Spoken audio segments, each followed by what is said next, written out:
Hello, everybody. I'm your host, Zenitsu, and you're listening to the Digi Talks podcast, the show that covers various topics from news to meta developments and everything in between for the fine folks who love the Digimon trading card game. Just as a quick reminder, I do stream this live over on twitch.tv/Zenitsu, and it's also uploaded as a YouTube video under the YouTube channel of Zenitsu, while also being on various podcasting platforms like Spotify for your viewing and listening pleasure. If you like the show, please feel free to leave a rating, like, follow, subscribe, and review, or whatever it is on whatever platform that you're listening on. It really does help support the channel and support the podcast. Today, I'm with my co-host, Teddy, and we're going to be talking about our, anticipation for what we're expecting out of EX5 Animal Coliseum. But before we get into that, first, here is Teddy with this week's question. All right, so I got a simple question for y'all. This one's going to be pertaining to EX5. What is you guys' favorite deck that is coming out of EX5? That's a pretty good question. I guess, like, exclusively out of EX5, my answer to that is kind of somewhat loaded. I am a Melga stand. I really do like Melga and how he plays as a deck. Just because it speaks to me as an aggro player. And these new Melga cards, I already know some of them are so good they're getting limited, but like they're good. They're just good, and it got me excited to want to dip my toes into Melga again after taking a good long break. And then my second favorite deck is Leomon because, you know, You've really been like on it for a while. yeah, I've been wanting a good dedicated Leomon deck, and they keep changing how Leomon works, and you know, they only changed it again, but at least this time they gave me enough tools to have a mostly cohesive deck. So I'm willing to try it and give it a shot. So that's I'm my very answer. excited for that heavy Leomon stuff. That stuff looks really good. If I'd say my favorite deck, I mean, it's a no-brainer. If anytime I've talked about it, it's definitely Grace Novamon. I'm so excited to play that, even though it's basically not even a full deck. I am so excited to play that deck. But I am honestly looking very much forward to playing the Mitamamon stuff. Also, like, because more of the vaccine support type thing, I'm very interested to mess with that stuff. And heavy Leomon. Those are probably my like biggest stuff, but definitely Grace Nova is up there. And before we actually get into talking about EX5, I know this is a new year, and we are back after a little bit of a break for the holidays. So it's always good to be back. And lo and behold, I totally blanked and forgot that BT14 technically wasn't done. I consider it personally to be done just because that's not the set that I'm looking at. That's not the set I'm playing and practicing with. Just because I'm going to nationals and I know that it's going to be EX5. But we do have a couple of more BT14 regionals. I didn't exactly add them into my data spread because I really don't think it matters anymore. And they also didn't give me top 16s. Instead, they only gave me top 8s. So the conflicting data sets is not necessarily the best for trying to add it to a calculation where everything else is consistent. So we had the Raid and Trade DreamHack Regional, which is a European regional. We have the top 8 breakdown, which first place was Red Hybrids, second place was Lugamon, third place was Mirage, fourth place was Beelzemon X, and then the rest of top 8, they don't exactly give exactly where the rest placed. There was a Jessmon, a Security Control, a Bloomlord, and a Commandramon. So that's a pretty decent spread. 8 different decks in top 8.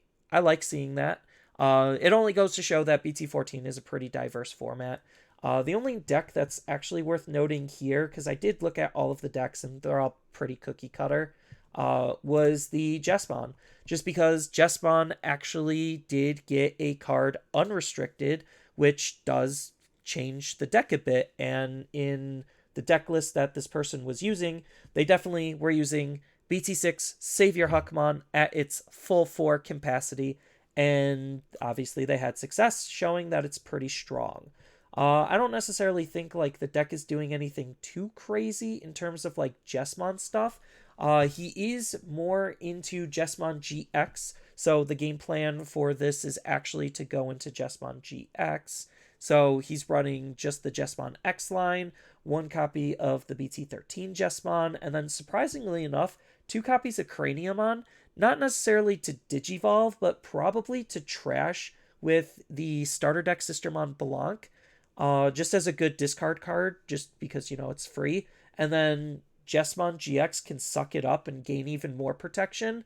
Because it could also digivolve off of Genku X to gain its protection as well. So it's just a way to be able to try to protect your Jesmon GX more, and I really like that. Then they're running a little bit of the training boost. They can't run too much just because there's some white Digimon in here and black Digimon as well. And then they're also running Seiken Meppa, Mm-hmm. the option card specifically for Jesmon GX, and I think that's pretty good. Their eggs actually shocked me, and it's Sakudomon from BT4, just to be able to gain an extra memory when you're level 7 attacks.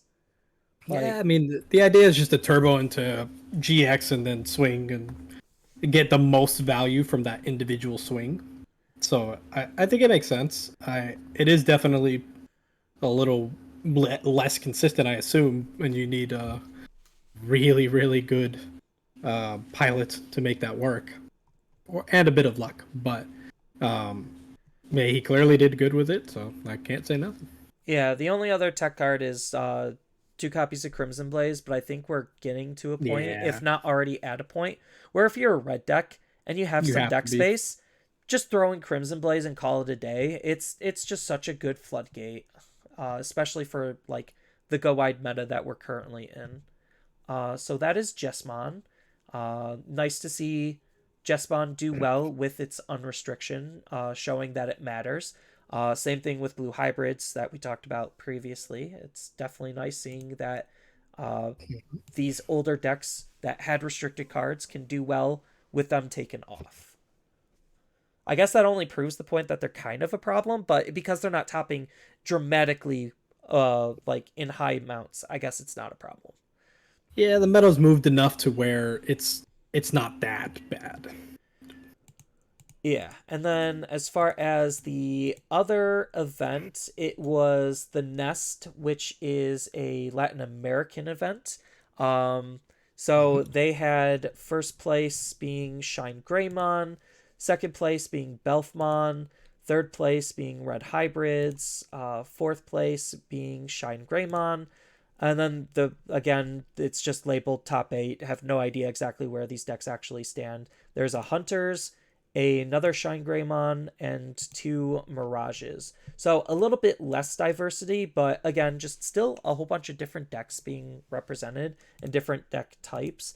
The only standout here is probably the Belfmon, and I absolutely love the inclusion of Ukomon in Belfmon. It, to me, just makes so much sense on Ukomon being such a busted card, especially for how Belfmon wants to work. Because if anyone's unfamiliar with Ukomon, Teddy, why don't you tell them what this disgustingly, stupidly good card does?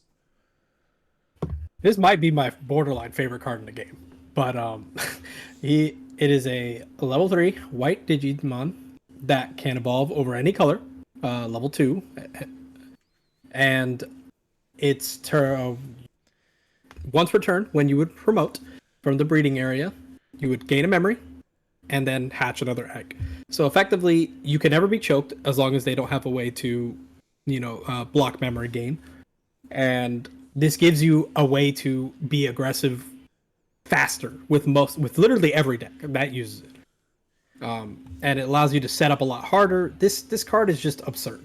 Like absurd in any way. If you can use this card, you should be using it because it's just that absurd. So, what Belfmon is doing with Ukomon specifically, because I did see some Belfmons in Japan have success using Ukomon as well, is the interaction between Ukomon and Proto Gizmon. So, what you do is you start off by like throwing out Ukomon and raising, then obviously you want to hard play your Tamer, pass turn there. Comes to your turn, raise out Ukomon, gain that extra memory, hatch an egg, then immediately use the egg you just hatched, not to digivolve. If you have another Ukomon, sure, you could digivolve again just to continue the train going. But this lets you basically use Proto Gizmon for free. So that way you could sack off the egg, play the proto for free, and then sack off the proto to be able to play AT and And be then able to choke into start, one. yes, and be able to start getting the engine revving. Um, It's so good. It's so good in this deck. yeah, and with the Eismon hit, it looks like this player elected to use Doberman just to be able to mill 3, grab any Digimon or Tamer back. So that's pretty good just because you want to try to fill the trash. They're utilizing more Nidhogg's for whenever they do trash, just to be able to try to be more memory and tempo efficient. They're also running the Pinamon egg as the 5th egg because they're using Ukamon. You usually want to run a 5th egg just because of, hatching a new egg means that you're moving your raising area faster. So Pinamon having that tempo on delete is definitely nice. And then they're just using Analog Youth to kind of just round it out, and Vilemon as like a good blocker. So I like the list. I think it's pretty solid, showing that even in the face of adversity, with some creative problem solving, you could still make a deck that was limited and affected by limitations still work and still top. Yeah, I mean, Belphamon alone is such an absurdly strong card. Both of them, Sleep Mode and Rage. So just being able to make something functional, even though you lose the Eyes mode, which does speed up the deck dramatically, this is a good alternative. So I don't think this is awesome. I love this list. Yes. So with that being said, I guess now we could finally talk about EX5 because, that's only been looming on the horizon for a while. EX5 comes out, what, January 19th? So we got like 18th. 18th. So we got like, No, yeah, 19th. Yeah, yeah, you're right. 2 weeks. If I'm, no, we had, Only 1 week. yeah, like Next one week. week. Week in So a few days. So yes. Just a handful of days before EX5 releases. And yeah, it's an EX set. And I actually have a video on it if you want to see my whole review. Basically, to boil it down, I think that this is probably the most powerful EX set we have ever had. On I top don't think of the fact that, like, it is going to have a couple of cards limited. But in spite of that, I think that the value of the set won't be affected because of where the hits are and where like the hype exactly is on the set. So one of Teddy's decks that he mentioned before was Galactimon. Galactimon or Grace Nova, not Mhm. Galacti. Galacti was BT11. That's a cool card too. But Yes, I was looking at the promo, my bad. And then my mind immediately went to Galacti. I'm like, wait, hold up. Grace Nova is a secret rare. He is not touched. Fang Longmon is another deck that has a lot of hype going into it just because it is a deck similar to Royal Knights. And he's another secret rare that is not touched. Those are going to immediately still maintain a lot of the value of the set on top of all of the promos that we're getting. And unfortunately, because the promos are going to be like what we saw with BT14, only one copy of the 6, they're going to be it's gonna expensive. suck. So that's still going to maintain the value of the set, even though they hit a total of what? 2 not rares and 1 SR. Yeah. Mhm. Um, Well, isn't Nope. isn't Garurumon is a uncommon, and Gabumon is a common. Or is a rare. I lied. I was So like, what? I was like, I definitely we thought had Gabumon a was. rare and a uncommon hit, and then Anubis in the secret or in the super slot. And that is also not effective until a month and a half, almost 2 months later. So it's Yeah, like, not until March 1st.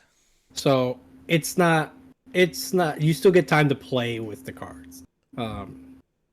Not maybe not as much as y'all would like, but hey, we take what we can get. But the other interesting thing, while we're on the topic of bans and restrictions, is we actually have our first choice ban. This was announced in Japan. We have zero idea when it's coming out for America, and or I guess English, and I am very scared because just the prospect of, Getting sacked out yeah. randomly. So, Saya and Co. is a rare, one of the tamers in Grace Nova, Hmm. and it is choice restricted, where you can only run that or the other cards. They cannot be ran in the same deck together. And the other cards is like Matt Ishida, Keenan, and Zubamon the promo, just because it creates basically this like I hate using the word infinite loop. It's not really an infinite loop. You're doing other things to interact with it and then just resetting it. It is a loopable combo. Um, Yes, because you can run out of resources and then just not continue the loop very easily. or if you just mess up, then you end the Yeah, loop correct. itself. Yeah, but so basically the way the loop is designed, it's to try to take away the opponent's turn, like almost completely, where the turn does pass over to the opponent successfully, and then they immediately lose their turn before they actually can do anything, because of Saya and Ko's ability at the start of the opponent's turn to basically play out a Digimon from your inheritables for free, which is to me kind of crazy. And then Zubamon, the main proprietor of the combo, basically says when he gets played, he gets to tuck himself under a Digimon and gain 2 memory. So if you leave the opponent at 1, Cyanco plays out the Zubamon, and then Zubamon goes right back in, gaining 2 memory, making the opponent lose their entire turn. Um, which the fact that they haven't said anything scares me, because one, we don't know when they are gonna say it, and two, it looks like the deck is probably going to be legal for EX5 Nationals format, which I don't know how to feel about that, because we already have Anubis unrestricted, and Anubis is, whether people want to admit it or not, the perceived best deck. Yeah, I think the deck is definitely.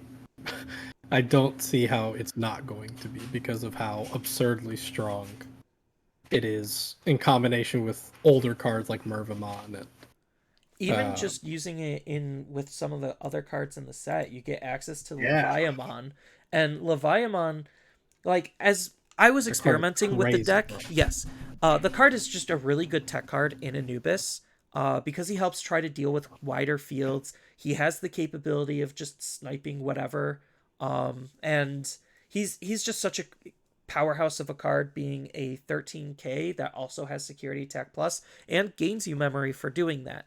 Like when Digimon get deleted, which he's trying to delete to himself. So It's also really good into decks that have protection yeah, because it because could if they pop only multiple have sources. one, if they're sitting on like let's say a Black or Gray with one protection, you'll pop the one protection, then you'll pop him again because he's the only body on the board. It's pretty good. Like this card is absurd. It's very strong. Yeah. As a deck, though, right now, I was experimenting with it, and I was just sitting there pondering, like at my computer at work, because, I only think about Digimon while I'm at work. Who needs to actually work, right? But anyway, You and me both. so anyway, I was sitting there contemplating how to make this card work, and unfortunately, his deck, as a deck by himself, like as Leviamon being a standalone Digimon, I'm super hyped for when it comes out next set, because that's when the cracked cards come out to Yeah, actually Levia support him. X and ooh, Yeah. Levia X and his line, the supporting line. Ooh, yo, it's gonna be so cool. Yeah, right now, I don't exactly think the deck is quite there. I'm pretty okay with the build that I made that I'm eventually going to show off on YouTube. But I can't sit there and say like, yes, this is going to win nationals. No, it's going to be a fun deck to play in the meantime while we wait for BT15 to come along and actually finish it. So I'll give it a little spoiler, and Leviamon, based on his option Giant Bite or Biting Crush, my bad. He just has a giant mouth, but Yeah, so Biting Crush needs 7 Demon Lords. So if you're running specifically only just Leviamon, that's not enough Demon Lords. So I paired him up with specifically Creepymon and Lucimon, because I could discard Lucimon, get him in the trash, play Creepymon if I don't have Leviamon, and like boom, I can still use a lot of my Demon Lord stuff relatively effectively. Um, So that's kind of like the little spiciness that I'm going with. Japan has paired him up with a lot. They've done Lilithmon, they've done Belfmon. Um, like they paired him up with pretty much anything they felt like they could. So Yeah, he's pretty decent in Beelzemon too. yes, just as another card because he's on like realistically he's a two package card. For right now in what a lot of other purple decks are going to do because you just run Leviamon and you run Biting Crush to be able to play out the Leviamon and you're good to go. Nothing else really matters in terms of like throwing him into a deck, which is why people have played him with Belfmon because like, oh yeah, Belfmon's a 7 great demon lord, so I could just discard Rage Mode, get him into the trash, and then kill your dude, and then eventually play out a Leviamon when I discard him. So like, there's a lot of cool things that Leviamon can do right now as a good tech, but not Yeah, exactly as a standalone deck. yeah, not at the moment. I think there are ways you can definitely make him work, but making him work and actually being competitive are two different things. Yeah. And that's why like he's a good tech card in Anubis because like Anubis is just absolutely cracked with on play Digimon. Because if anyone's unfamiliar with what Anubis actually does and why he got limited, it's the fact that when digivolving or during the main. So this ability is recursive. You basically get to discard 3 cards from your hand and play a purple card from your trash, and have it be reduced by 3 if you're using this effect, and then increase the reduction by 1 for every card that you trashed. Which the But crazy thing is, you discard before you have to target the card in your trash to use for his ability. So he basically sets up himself to play whatever the heck you want. And then in his deck, you're just going to be drawing and discarding on the way up to him to be able to cycle through and make sure you could get whatever you want. yeah, there's almost no like turn that you're using him and it's not going to be something you want. Very rarely is it going to happen that way. And then the second part of his ability, which still matters, but less so than playing the extra body for essentially free I or think it's giant actually reduction. insane. It's still good, don't get me wrong. You either get to, when you play a Digimon by effect, you get to either kill a level 5 or lower, or draw a card. Obviously, you want to kill a level 5 or lower, but a lot of decks sometimes don't give you that. So at least the card draw is a nice consolation for, discarding 3 cards. Which in purple sounds like it's a bad thing, but it's not. Trust me, it's not. It's pretty. It's not the greatest, but I don't think it's that bad. Yeah. So you play Anubismon more commonly with the Merva package from BT11, which is Ignitemon, which also is a Cross Arts, and you play it with obviously Mervamon, which is a Shaman, which also Anubismon is a Shaman, so you have a little bit of Shaman synergy there for Labramon as well. And they both want you to play Digimon by card effects, which Mervamon has Digicross, can reduce herself, basically down to 1 utilizing Ignite.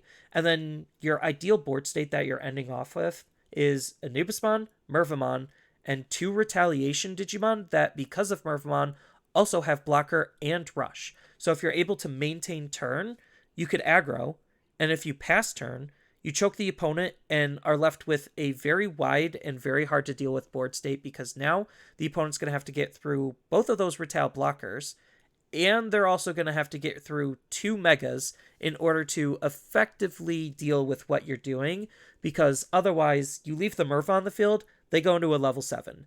You leave the Anubis on the field, they replay a Merva. And that's the big crux on what's making Anubis so good, is his replayability of all of the resources that you have already used. And that's kind of like leading into why a new Apocalypse was also limited, is because the resources you already used, you could reuse. And yeah, that Anubis is absolutely cracked for that, on top of like all of the other spicy tech that Anubis can do, just because of that ability to reduce the play cost of whatever you're playing from your trash.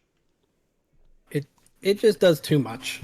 Like an individual card playing one body that then can spawn 2 more bodies that then removes something or draws a card, can do it once per turn.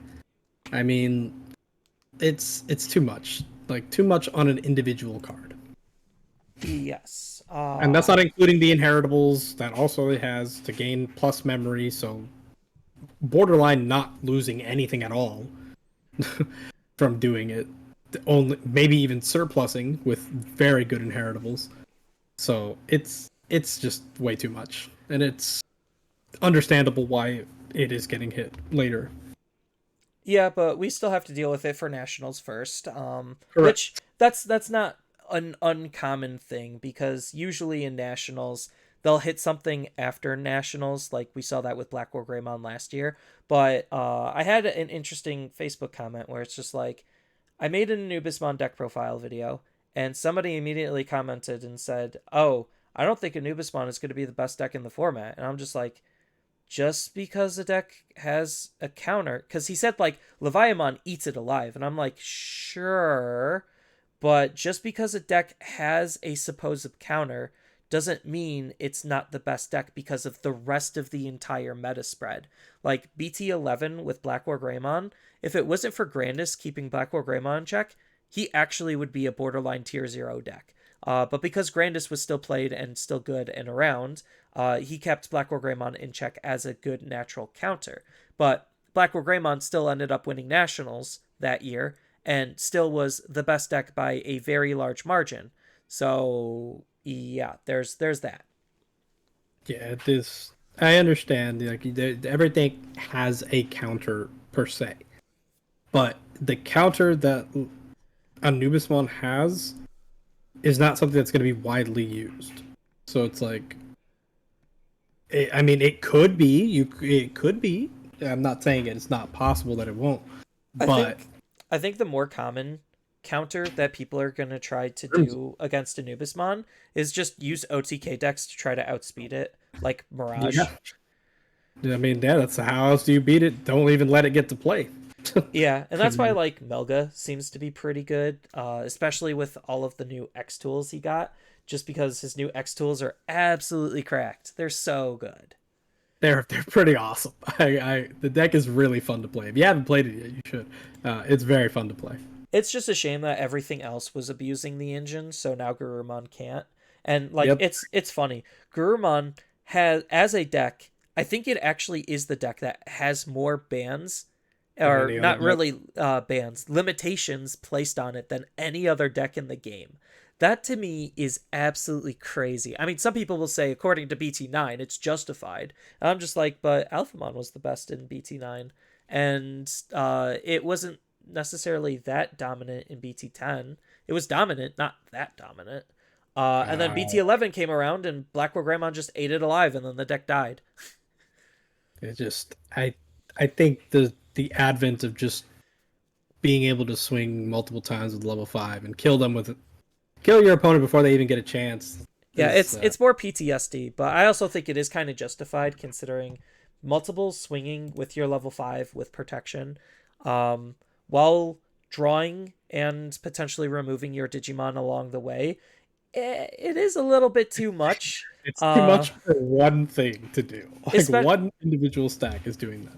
Especially now with decks moving faster, just because like the new Garurumon X basically gains you momentum as you go up, so it's harder to choke uh Garurumon based decks now. There's no um choke. yeah, they're like they could operate off of like basically nothing and still have memory left over to play whatever they want. It's crazy. um Especially with the trainings and all that other shenanigans. Like it's too much. Like I understand completely why that is the case. I mean, if you look at just the quality of the Garurumon cards that have been hit, they're like leagues above most of the other cards. Like yeah, the straight up quality that they have. They don't have an incredible amount, but the stuff that they have is so good. the way I like to describe it is Greymon being the mascot, he's more quantity, but Garurumon, the real Chad, he's more quality. That's I mean, if we could just look at the game, it proves it. He's every support he gets something usually messed with. Yeah, it's just unfortunate that Metal Gurumon X isn't as good this time around. For Yeah, whatever reason, they decided to make this version of Metal Gurumon X defensive, which is fine. You can have solid defensive tools. It's just the game wants to naturally be more proactive rather than reactive. And this Metal Garurumon is 100% more reactive. And as a result, I think like maybe at worst, or I guess at best, he's going to be a tech one of, but BT9 is still just better because it actually can close out games. So like digivolving into this new Metal Garurumon X basically does almost nothing. Sure, you could maybe buy yourself a turn because of blocker, because of all the protections, uh, and maybe remove something off of the field and ice wall. Like he's just a stall card. But stalling sometimes isn't winning you the game, and the opponent can, respond in kind, where it's just like, okay, cool. I'm gonna Digivolve in my Digimon, kill your Metal Gurumon by card effect, and now you're back to square one, staring down my Mega. I ignored your Ice Wall, and that's what kind of makes this Metal Gurumon not super great in my perspective. I like the card a lot, but it's definitely not the card that should be the focus of the deck. Like I like it definitely as a like, okay, maybe they're out tempoing me really hard. Let me and I just this is a way that I can remove some pressure and then give myself a turn. Maybe I already have a stack that's done a lot, and then I could just do that and then set up a second one in the back, and that second one would be the one I win with. Those games happen. I can see where the value would come from, but I don't think it's the card you should build the deck around.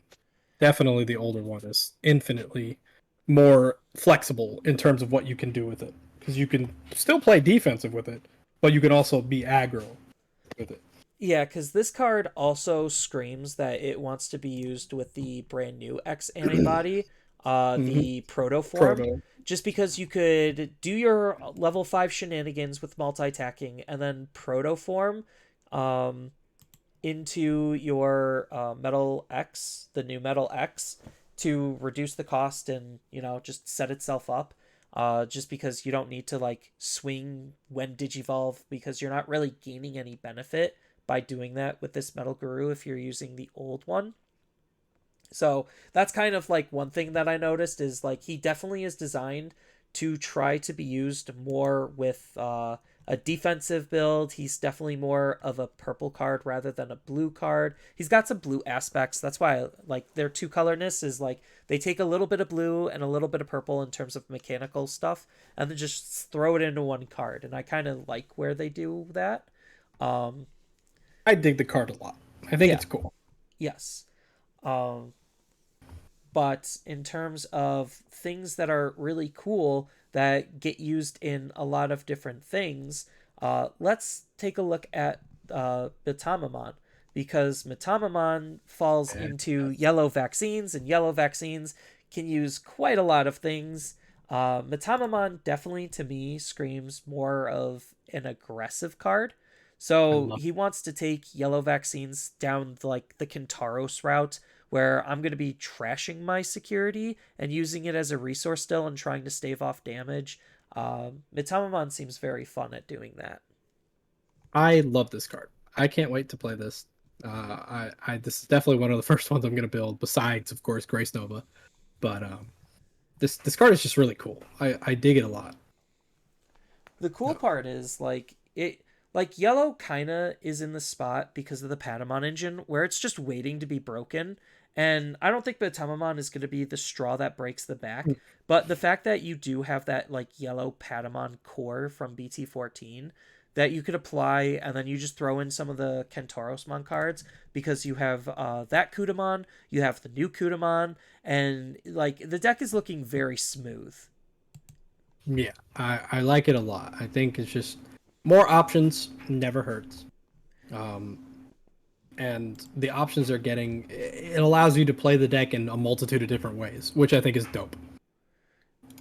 Yes, because during all turns, all of your yellow Digimon gain barrier. So barrier is basically just more battle protection. So you could line up defensive plays.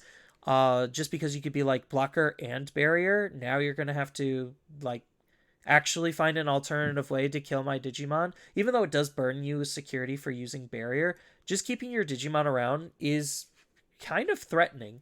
And then the other part is like you could also play a Digimon and give it Rush, which is pretty dope in of Yeah, itself. you play a level 4 or lower. Yeah, which you could use with like Bulkmon, and then if your security's at a magic number, you could have Bulkmon. Two Th- chicks. yep, two checks with Rush and Barrier. It sounds really good. Uh, and then he also like makes it so that your opponent's Digimon also have security attack -2, so that way it can't actually deal damage as efficiently until they get rid of Metamamon. He's looking like a fun Digimon. Yeah, I really like the opponent's turn effect too. They're very interesting. Yeah. Um, it just looks like a cool deck. I'm excited to get my hands on it. Yeah, I think like Yellow Vaccines was waiting for the EX5 Kirinmon just because like they kind of don't have that great of level 5s, and Kirinmon's actually one of the better ones. Yeah, just an unsuspend, then when attacking, both players may place a yellow card. It's so stupid. Just place a yellow card. Does not matter what it is. Just throw it in your security. So Um, crazy. yeah, that way you could set up your options, which Tamers, options, does not matter. You just set up whatever you want. yeah. So I think like Yellow is starting to look in a better spot because of Metamamon giving more flexibility and diversity to what it can do. I mean, granted, you also do have the Leomon stuff that you could play with, but I think the way a lot of the Leomon stuff is designed, it just wants to be its own thing because you have Leomon in both yellow green and black green. So like you got basically the new Bancho, which actually is a really good card, and I've seen people just splash in Bancho into a lot of yellow vaccine decks just because they can. And Bancho is not that bad.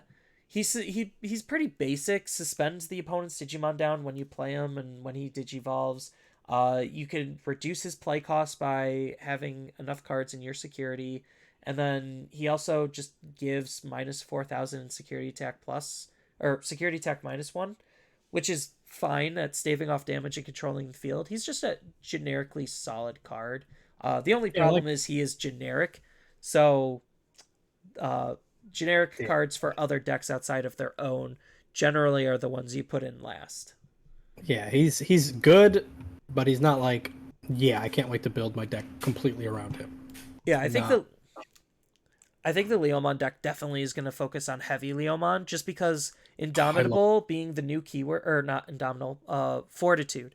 Fortitude. Fortitude being the new keyword and actually being a solid keyword at having protection. So Fortitude, your Digimon dies and then you play it for free. As long as it had its source. So some people like to throw an X antibody into the deck just because they could, just to get a source underneath to be able to replay the Digimon again, which I find hilarious, but it works. I don't think there's actually any other good way to add sources to them. So, Not in green yeah, or black. yeah. But the fact that Heavy Leomon is green black means that you have all of the green and black synergies and cards that you could play around with. I've seen people run like the Gigimon package with it. I've seen obviously the Leomon package with it. It's just a very solid card just because when you Digivolve up and when it gets deleted, which it's going to replay itself and then hopefully die again later or force the opponent to kill it. De-Digivolving one on your opponent's Digimon is nothing to scoff at, especially since it's also deleting a 6K body or less. That's or no, it's not deleting it. It's putting it It to the returns bottom. it. Yeah.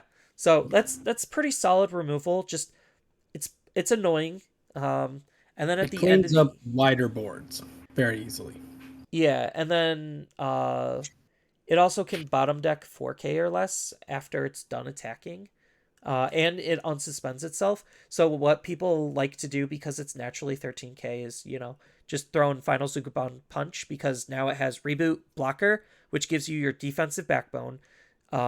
It forces the opponent to get rid of it, which triggers your Fortitude, and then now they're going to be suffering all of the consequences for deleting your Heavy Leomon while you already had blocked or potentially tried to block the opponent. And then it just deals multiple security checks with security attack +1 on your turn. It's a good card. Yeah, I dig this card a lot. I'm very excited to get my hands on it as well. Yeah, and then like you could play him with the Leomon package, or you could build him in a Fortitude deck just because we do have some Fortitude specific cards, like the Garurumon or the Garudamon. Then you also have Hawkmon and Aquilamon, which I think is kind of weird, but it's like whatever. And then you also get what's his The face? other Leomon line, Grap Leomon, and Yeah, Grapleomon, and then Mercury or I'm messing this up. I need to Japanese phonetics, 2 letters at a time. Merukimon. There we go. Nailed it. First try. no, Um, I was like, yeah, the monkey. yes, Merukimon. So he's another level 6 that has fortitude and interacts with that. So like Okay, I see what you there's a lot of like good fortitude synergies you could lean into as well, making for another like semi flexible deck. Yeah, I'm interested to mess with it. A deck that's less flexible is probably the Fanglong deck. I was like, Um, there's no flexibility in that deck. Fanglong is a very cool deck with his merry band of divas. The divas this time you can't digivolve into them, so you're gonna have to hard play them all the time. But like when you do, the gimmick is they're gonna replace themselves, so they get to draw you a card, and then you get to throw a different diva into your raising area, so that way you set up a diva in your raising, so you can move it out, and then now you have a free body that you just got. So I think they're all doing some like really different things based on like the different uh what is it? Sovereign? Yeah, sovereign. Based on Yeah, the different sovereign that they're trying to interact with. So like green all adds piercing, red all adds security attack plus, blue gains you memory, and and then what was black gives you blocker. yeah, black gives you a blocker.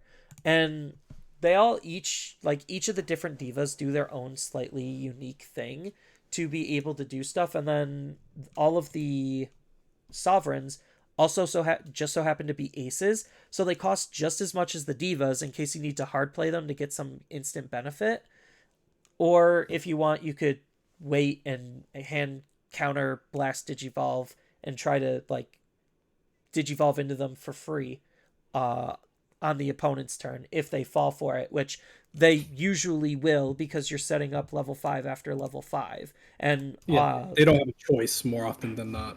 yeah, and they all can digivolve off of any diva, so it's not like you can Color locked or anything like that. yeah.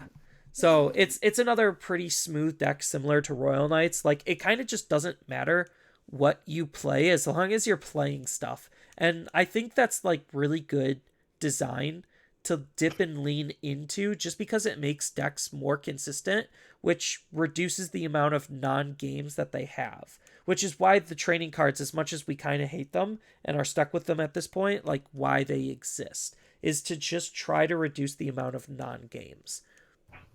Another cool thing about the Devas deck is like they all have the effect that like you can't play like the card if it has the same name, like in the thing. So basically, it means that I bet you will tell the worst players from the better players. The better players will manage the resources to get the right effects when they need them and things like that. I like that a lot because then it adds skill expression too. It not even just skill expression from playing, skill expression from the deck building process, because obviously some of these are way better than others. I'm talking about you, Eben Wormon, still being absolute trash, but Yeah. Hey like man, one of them's got to suck. uh, yes, one of Like, them does have to suck, but like Fanglong is definitely a very powerful card when he hits the field because like the opponent just can't really interact with them. The only way is to like beat over him, similar to Mother. And then if the game goes long enough, he's just going to control the field and just try to like nuke the opponent's security, which is pretty dangerous and devastating. But the big problem with the Diva deck and why I don't think it's going to do so well is because of Anubis. Like Anubis just kills level 5s. So it's just like, cool, you have this Diva sitting on the field. I go up into my Anubis, create my board state, and then kill your level 5, and now you can't ace. it's like realistically, they have to do they have to set up in a very specific way so that they can't get destroyed. Whereas Anubis doesn't have to worry about that. They just play their game. Yeah, But like, and there's a lot of other decks that like just don't care about what Devas are trying to do, which is the only unfortunate part because it's like against an OTK deck, I don't think realistically almost any of the aces are going to stop or do anything meaningful. I think the most meaningful one is a Zulong, and I think you could still play out of a Zulong. yeah, I Yeah, mean, because it's they level all 5 or lower. So if you digivolve into your level 6 and start like going ballistic, a Zulong isn't going to do anything. And then like against blue, Zubamon is a card, so like Zuba Ace. yeah, So exactly. that And just he, immediately hard wrecks divas. yeah, as long as yeah, literally, just that individual card wrecks them. So like a lot of decks in a lot of colors has outs to it, which is why I think like it's a good deck. Don't get me wrong. It has some very good matchups against certain meta decks, but it also has some very bad ones as the polar end, which makes it just a okay deck to play, in my perspective, from a competitive point of view. I think it's one of those decks that once it gets to its boss, then it's like you better have the out. And if you don't, then it'll do it. If you do, then they kind of just like, well, that sucked. but, but like other than that, I don't. I like the deck. I just don't think it's that incredible. But I have to play against it more. It's still anecdotal. I haven't played against it an incredible amount. So I will tell you from my testing, um, it it's very annoying. I will say it is a very annoying deck because like sometimes you just, and this is where like these on play decks kind of benefit from. Sometimes the opponent just doesn't have the out. And if they can't get to their out fast enough, you're already leaps and bounds ahead of them because of just how you yeah, were playing. you get 2 level 5s for the cost of one, and then potentially a level 6 that then turns into a level 7.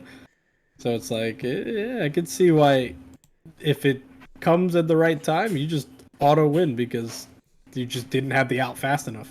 Yeah, then his two main options are pretty okay. You Yeah. have the one that basically just plays your Fanglong, which is Mhm. fine because the other option helps throw cards underneath it.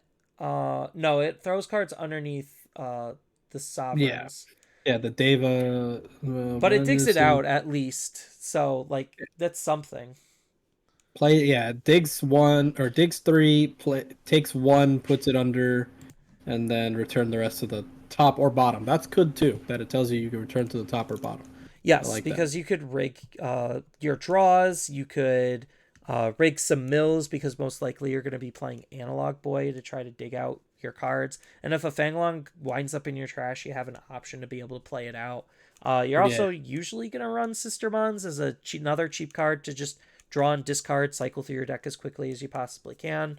Like, it's got some very cool and neat tech cards that you can put into the deck to spice it up. Yeah, I dig it. I'm all about it. And then the last deck that's like gonna be premiering is Grace Nova as a deck. We kind of already hinted at Galaxy Loop a little bit. That's what a lot of people are calling it. I, as much as I like unique and fun, interesting combos, I also like playing the game. So let's just forget that Galaxy Loop exists and just talk about Grace Nova as a deck himself. So you probably have way more experience than I do on that, Teddy. Oh, I love this deck, bro. I love this deck so much. This I'm deck is so cool. I'm still confused on how it works. Like I saw how a little bit of it works with Galaxy Loop, but like I kind of still just don't exactly how it functions. It is really cool. Like the idea of like constantly looping sources and then gaining extra memory while looping those sources. It's a really cool concept for a deck. Um, it still runs into that kind of, you know, inconsistent, especially at the current moment because of not having full lines. Well, it has full lines, but it's not running enough. Like you don't have the other level 4, you don't have the other level 3s. So it's still a little bit clunky in that regard. So you facilitate by running like trainings and things like that. But like the payoff with Grace Nova, he is really really cool. He's also very strong, like a guaranteed when digivolving, when attacking, DNA, Digivolve, trash any 8 Digi-Evolution cards from one Digimon. I just realized it's not once per turn either. That is correct. So then you can, of course, delete one of their Digimon with as many or fewer Digi-Evolution cards than this. So, of course, you will always have more sources uh, as long as you go up the line, for the most part. Very rarely are you going to have less sources than your opponent. Um, and then, of course, he has, unless you're playing against blue, then shit out of luck, you probably just are getting wrecked. Unfortunately, this deck just cannot deal with blue. Um, but the also has the Omni protection, so from anything basically, which is awesome. So just whenever leave the battle area, trash 2 of the same level cards, prevent it. So just the best form of protection that you can get. It also has security attack and blocker. It's a level 7, so innately has 15,000 DP. But even without Grace Novamon, the boss monsters themselves are quite strong. Like Apollomon is pretty awesome. Like him alone, being able to just say, like, if you get a decent stack, you're getting what 4 checks just from him at potentially over 16,000 plus DP.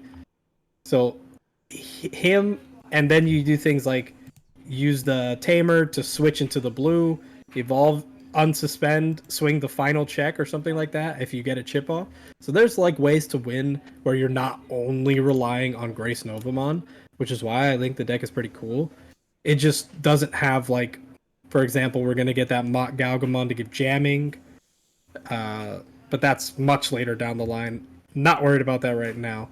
Um, I also just really like this. Just this line resonates with me very well because of the old games.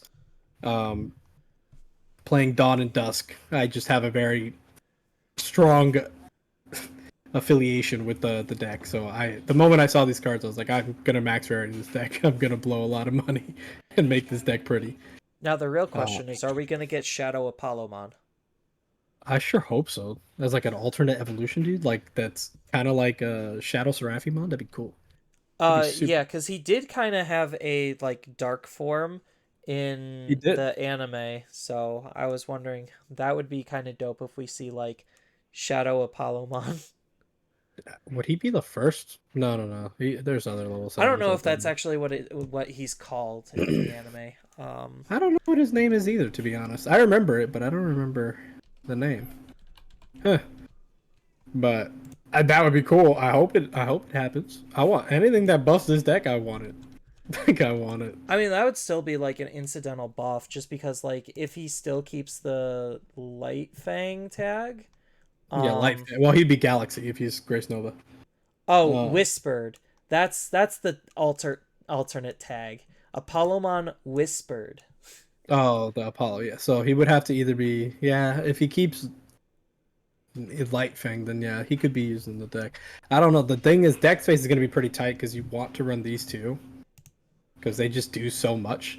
Dianamon is crazy. Also, like this card is so good. Just stun something, trash any one Digievolution from a Digimon, and then until they cannot. If they have no Digievolution cards, they can't suspend. So it's actually just better. They can't even attack to unsuspend. And they They can't just block because they can't suspend. exactly. So it's actually like crazy strong. And then of course, if a Digievolution card is trash, unsuspend. So it's just it's pretty good. Like I really really like what they were doing with this. And the whole tag out thing is pretty cool. It's a different idea. It's different. It's different than just saying normal DNA, which I thought was cool. They're trying something unique. Yeah, I mean the level 6 alone, like you said, they're like insanely strong. Even if you like try to figure out ways to use them in other decks, because I know that for a lot of like blue decks like Yeah, blue Dianamon is just yeah, generic. like You blue just use hybrids, Dianamon is absolutely fantastic in blue hybrids because it's doing everything the deck kind of wants. Mirage has its own usage. Don't get me wrong, but like now you actually have competition on if you want to run Dianamon or if you want to run Mirage.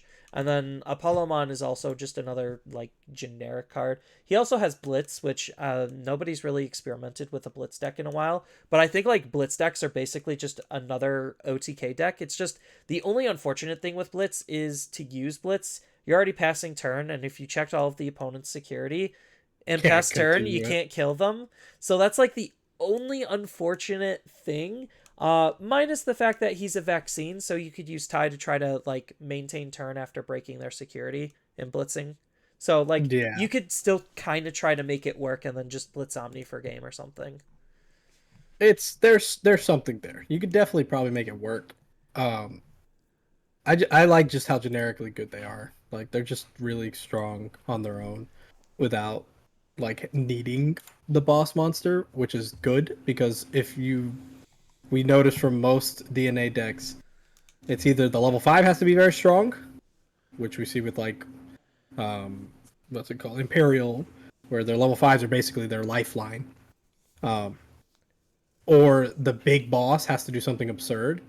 So it's like the fact that they have a decent line that can just function on its own without needing the Grace Nova. Grace Nova definitely makes your end of turn dramatically stronger because then you go like Apollomon, swing all their checks, the end of turn, play the Diana from sources, then DNA, have the big blocker with a bunch of protection. Now your opponent has to deal with that while also having just lost all their security. So it's like, of course, it does make it dramatically better, but it doesn't require you. Like you're not like, oh wow, I'd lose if I don't see this. Yeah, Um, I was experimenting with the deck a little bit myself, and I'm still kind of like right now lost on what to do with the extra 3 and the extra 4. Part of me was just like, I like the easiest thing is probably just run Ukamon, but I want to try to challenge myself to not use Ukamon. So I was like sitting there and I was thinking like, would Vmon and would Flame Dramon actually be good for this deck? I'm like actually curious on your thoughts about it. Like I'm talking about you hmm. could kind of use any blue Vmon as long as your eggs are predominantly blue. And then the Flamon I'm talking about isn't necessarily the blue red one. It is the mono red one that has the most important ability in the entire game for any DNA deck, and that is Yeah, the end end of of turn. turn DNA. I mean, yeah, I think it could help. I don't see why it wouldn't be bad or why it would not be good, because you at least you guarantee can evolve off two of your Digimon if you have it, since Vmon plus Coronamon. So that it doesn't feel that bad, but it would suck if the only one you have is Lunamon. Then you're like, well, dang, now I can't use this at all. Um, it just depends. I would have to test that myself and see, because I would need to figure out what Vmon would be The best, yeah. ideal, and that would probably be like it wouldn't be starter, but starter is the one that draws you a card. Like what else could you use? I mean, it could just be any of the like raw Vmons or unsuspend, maybe the one to gain an extra memory when you unsuspend. That wouldn't be the worst. Um, it just depends. I would need to really look at that, but that's very interesting. I never really thought about that. I just threw trainings. Like I just threw trainings. You took the easy way out. I did. I took the cheap way out, but I'm probably gonna take them out for Ukos because I just love Uko so much. Yeah, I mean, Uh, just Uko in this deck also, like, Uko in a lot of decks just feels kind of cracked, especially if you have the space. Like, Uko is a generic card, but, like, it's a generic card that, like, actually kind of demands space at times.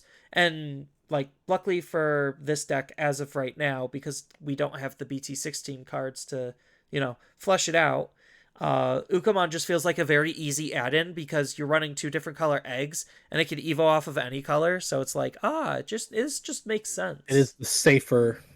the safest option probably, aside from just throwing more trainings. Yeah. Um, It's like which trainings, skip the extra level 4 just because all the level 4s, no matter what you're going to use, is kind of awkward. Um, yeah, so I don't know. I need to experiment with the deck myself. I'm still having a hard time just grasping its play cycle, just because it is really different compared to a lot of other decks. But we're kind of nearing the end of what this set is even supporting. The last two that we're going to be touching on is we'll start with the easy one because there's not a whole lot to talk about first, and that's Mr. Poopman Edamon. Yeah, he's cool. I mean, I think these cards for Edamon, they're good, but I honestly don't think they're enough. I think this is awesome, but not good enough. Like this is definitely probably the best support for sure. Because I think the Metal Edamon is insanely good, but like it still comes into that same problem of what are you doing to win? Like that's been my biggest gripe with the deck. Yeah, because Like like the deck first started off with just trying to use Sukamon synergy and then turning the opponent's Digimon into poop and removing it. And like that's cool and all, but that was also proven to be not very effective at times.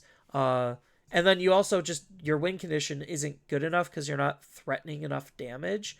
And this kind of still just doesn't, like, I get it's supposed to be a control deck, but like the win condition isn't very clearly defined with this deck, which is the only like major problem with it, cuz like it's getting good cards, and like these cards definitely help towards the consistency, not necessarily towards being more Sukamon focused. Because you had all these new Edamon stuff that are taking the deck in a completely different direction. So it's like at odds with itself, fighting for what it wants to try to do and what it wants to try to be.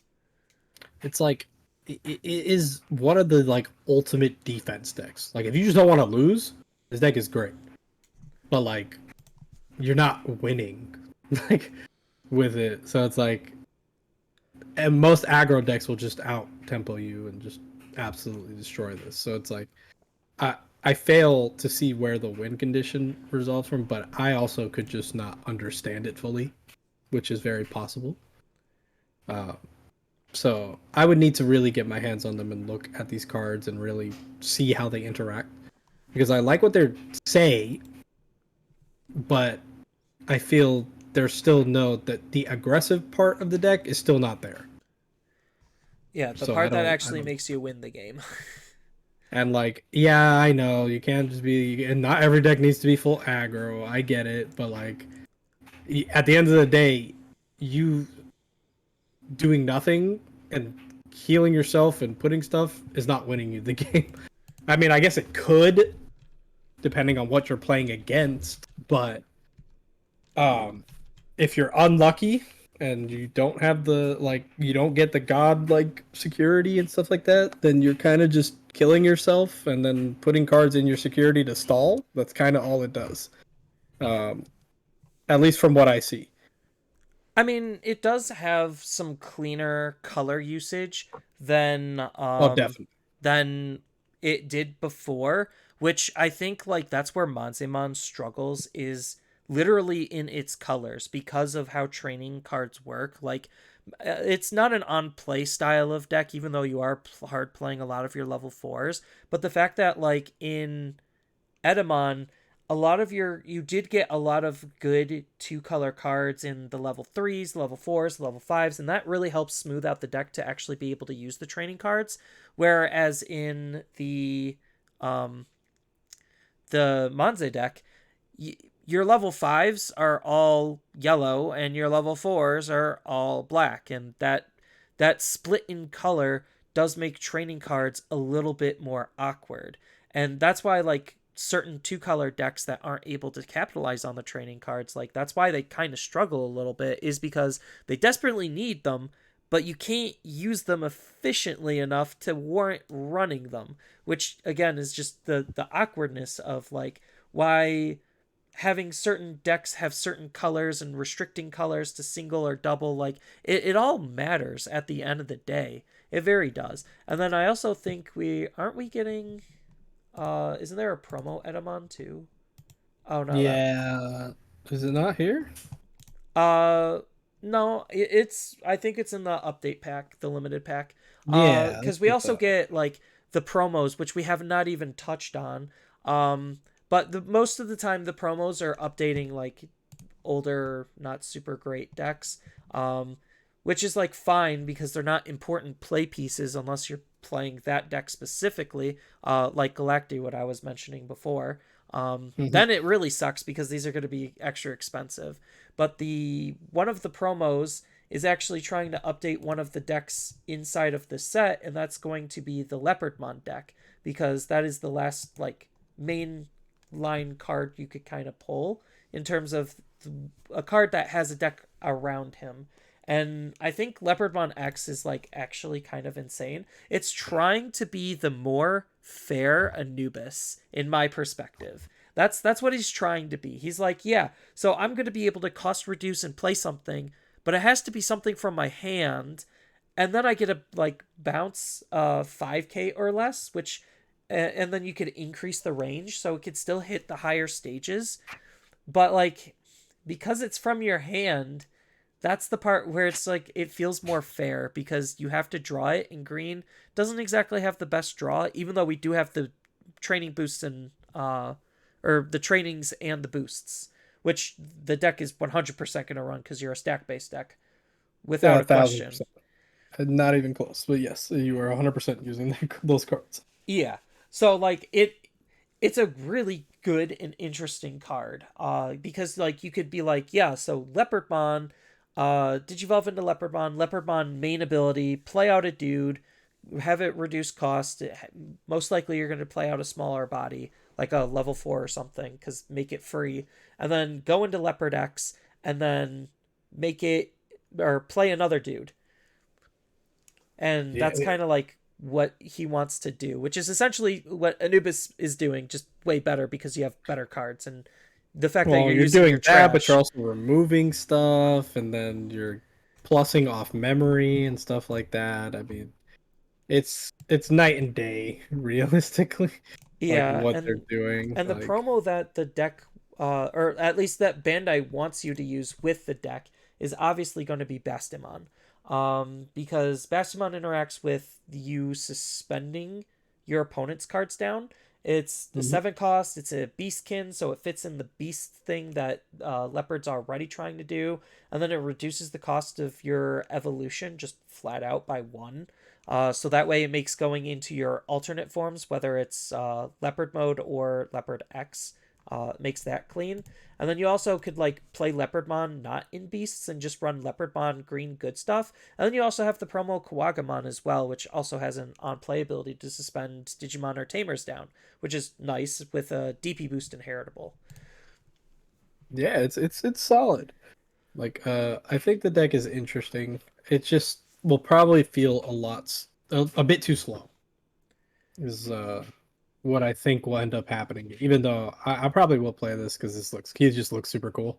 My brother has it, and like when Leopardmon goes off, he could go off pretty hard, but Yeah. he has to go off, and that, like you said, it is just a little bit slower compared to a lot of the other decks, just because green's natural card draw outside of the options isn't very good. No, it's a bit too slow in that case. So it requires luck in terms of like the draw that you get from the beginning, so that you can set up a good stack, and then two, what your opponent is playing. Because if they're playing something that can just aggro and remove things on the board easily, then the deck is useless. It doesn't matter Yeah. how much you're doing. And then the set comes with the promos, as we already mentioned. We already listed 2 promos off, Bastimon and Kawagamon. We technically already hinted at Edamon. And Again, Zuba. yes, and Zubamon. So as far as some of the other promos, you have Seadramon, which is going to try to support, like, God, I'm already blanking on his name. Bluefish Uh, Aegis yeah, Aegistramon. So like he wants to go into Aegistramon. He's a fantastic card for that deck. Don't get me wrong. But that deck is this isn't gonna make the deck any better. The card's coming too late, and I do think like it's still a fun and interesting deck. It's just coming too late for a lot of these promos to matter, and that's kind of where Prisma Garnet is as well. It's trying to update Hunters, but Hunters really doesn't need this at all, so it's probably not going to see any play. Uh, the plugin is kind of cute. I Um, like the plugin a lot. I do like what the plugin is trying to do. I just Sakuyamon just is not necessarily there to warrant like actually thinking about for the meta. Even though the plugin is pretty good just because it gives it more options and utility. Same thing with Destromon and Galacti. Like it is a good card for the deck. It's just the deck isn't good enough for the meta. And that's kind of like where a lot of these decks are at the end of the day. One deck that I kind of still think is like okay is Examon, and the new Dracmon promo is really good at speeding that deck up.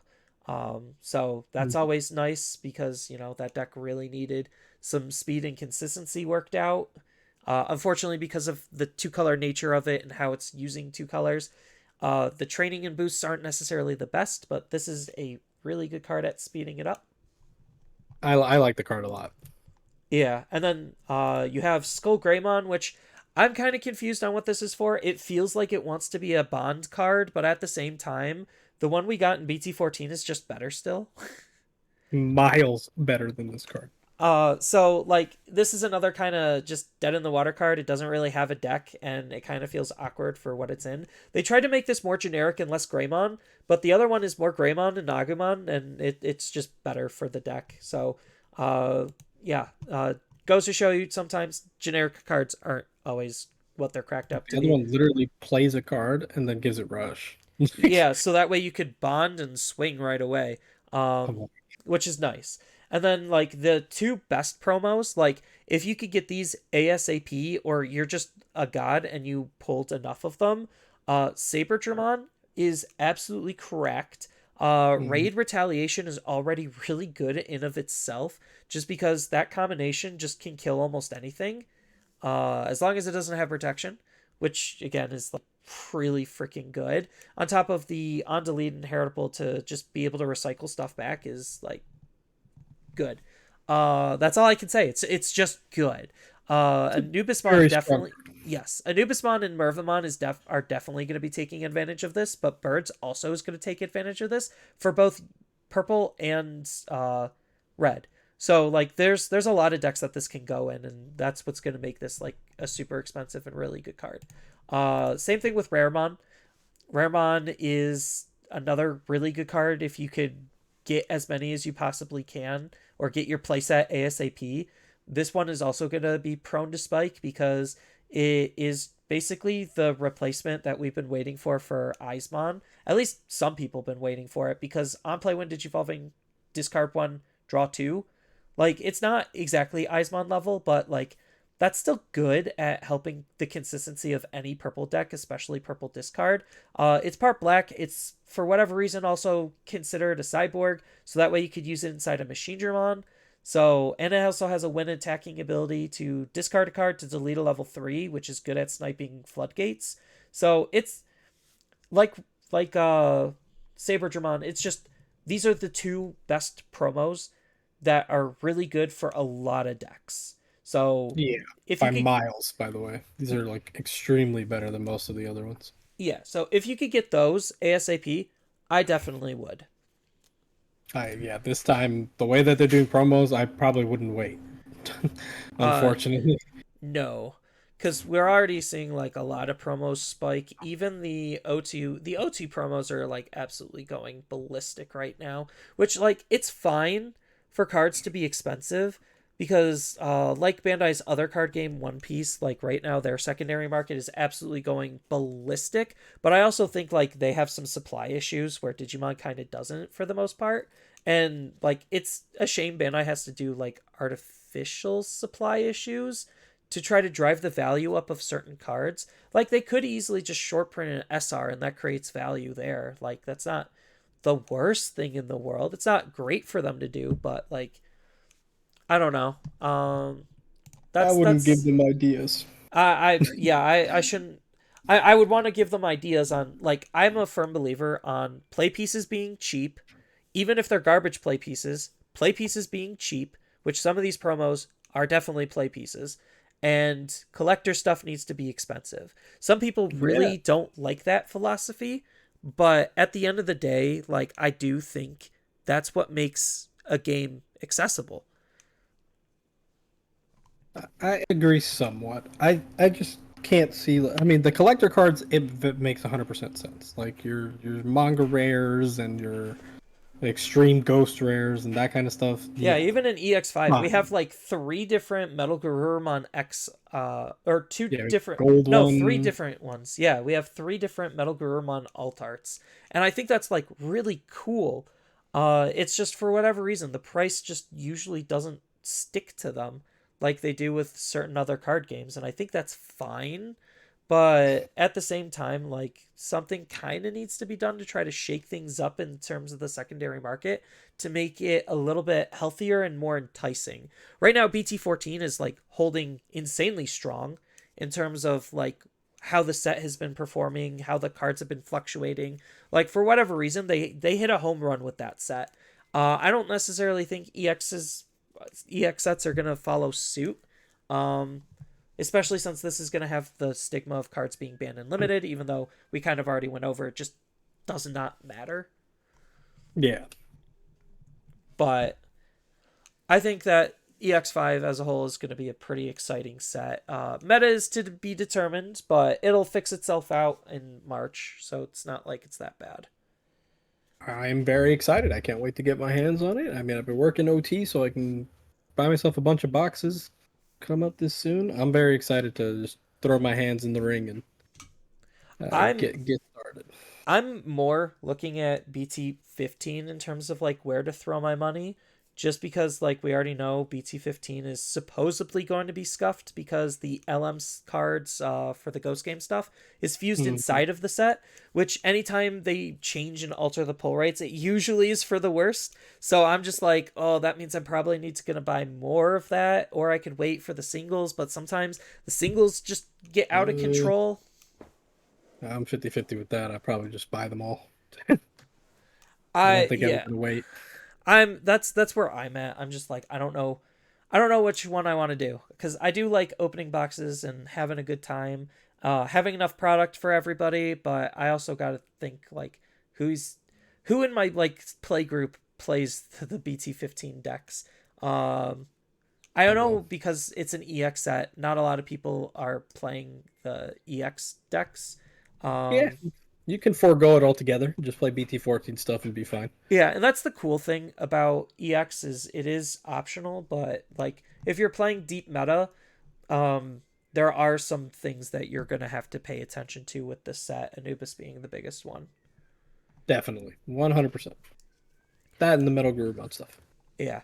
But I'm pretty excited for what BT or well, I guess EX5 is going to hold, and it is the format for nationals, so that is definitely going to be something interesting to look out for. We don't have any EX5 event data to take a look at, so we're going into this completely blind. Well, not completely. We have the Japanese data to speculate on, but there's some minor differences that are affecting things like Purple Gurumon basically being dead in the water versus blue. So like there's some slight differences. And I was then about to say they obviously had full power purple. yeah, and then Like, obviously promo differences as well, just because we had stuff that they didn't, and yeah, it'll be fun. Um, yeah, but with that, I think this is a good time to wrap it up. I know this episode lasted a little bit longer than usual, but EX5 is definitely an interesting set just looking at, just because it actually is an EX set that's worth looking at. Um, and this is a new year, so just wanted to give extra special, I guess, vocal hug in a way. Hoping that uh, 2024 is going to be a better year. yeah. Happy New Year, everybody. I hope you all had a nice, safe New Year's, or didn't, and it just had a blast. Uh, but I hope nothing but blessings for y'all, and very excited to continue going forward. Yeah. So, on that note, I want to thank everyone for listening. If you enjoyed this episode and you want to help support the podcast, please feel free to share it with others, post it all over your social media. And thanks again for listening and Happy New Year. We will enjoy what we have and we'll see you next time.